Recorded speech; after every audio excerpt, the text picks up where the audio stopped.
ମୁଁ ଆଜିଠୁ ମସଲା ସିରିଜ ଆରମ୍ଭ କରିଛି। ପ୍ରଥମେ ଏଥିରେ ଆମେ ଆଜି ବନେଇବା ହୋମମେଡ୍ ବିରିୟାନୀ ମସଲା, ଯୋଉଥିପାଇଁ କି ମୁଁ 4 ଟେବୁଲ ସ୍ପୁନ୍ ଧନିଆ, 6ଟା ଶୁଖା ଲଙ୍କା, 2 ଟେବୁଲ ସ୍ପୁନ୍ ଜିରା, 2 ଟେବୁଲ ସ୍ପୁନ୍ ଗୋଲମରିଚ, 15ଟା ଲବଙ୍ଗ, 15ଟା ଛୋଟ ଇଲାଇଚି, 4 ଇଞ୍ଚ ଡାଲଚିନି, 2 ଚାମଚ ପାନମଧୁରୀ, 6ଟା ତେଜପତ୍ର, ଗୋଟେ ପଙ୍ଖ ଜାଇତ୍ରୀ, ଆଉ ଗୋଟେ ଜାଇଫଳ ବା ନଟମେଗ ନେଇଛି, ଆଉ ଗୋଟେ ଷ୍ଟାର ଆନସ୍ ବା ଚକ୍ରି ଫୁଲ।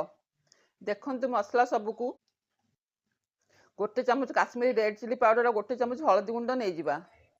ଏବେ ଗୋଟେ କରେଇ ଗରମ କରି ସେଇଥିରେ ମସଲା ସବୁକୁ ଆମେ ଭାଜି ନବା।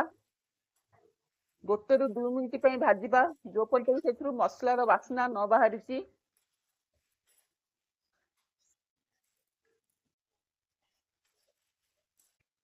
ଏ ମସଲା ସବୁ ଭାଜି ହେଇଗଲାଣି। ଆମେ ଗ୍ୟାସ୍ ବନ୍ଦ କରି ତାକୁ ଥଣ୍ଡା ହେବା ପାଇଁ ଛାଡ଼ିଦେବା। ମସଲା ଥଣ୍ଡା ହେଇଗଲାଣି। ଏବେ ତାକୁ ଆମେ ଗୋଟେ ଗ୍ରାଇଣ୍ଡିଂ ଜାରରେ ବାହାର କରି ନେବା ଗ୍ରାଇଣ୍ଡ କରିବା ପାଇଁ। ସେଥିରେ ଏବେ ଗୋଟେ ଚାମଚ କାଶ୍ମୀରୀ ରେଡ୍ ଚିଲି ପାଉଡର ପକେଇଦେବା, ଗୋଟେ ଚାମଚ ହଳଦୀ ଗୁଣ୍ଡ ପକେଇଦେବା, ଆଉ ଗୋଟେ ଛୋଟ ଚାମଚ ଲୁଣ ଦେଇଦେବା। ଏବେ ସବୁକୁ ଆମେ ଗ୍ରାଇଣ୍ଡ କରି ନେବା।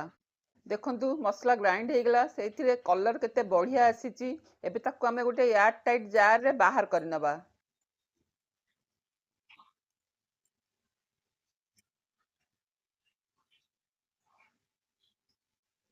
ଏ ମସଲା ଥରେ ଆପଣ ଘରେ ତିଆରି କରି ଦେଖନ୍ତୁ। ଥରେ ବନେଇଲେ ମାର୍କେଟରୁ କିଣିବାକୁ ଇଚ୍ଛା ହେବନି। ଯଦି ଭିଡ଼ିଓ ପସନ୍ଦ ଆସେ ଲାଇକ୍, ସେୟାର ଆଉ ସବସ୍କ୍ରାଇବ୍ କରିବାକୁ ଜମା ବି ଭୁଲିବେନି।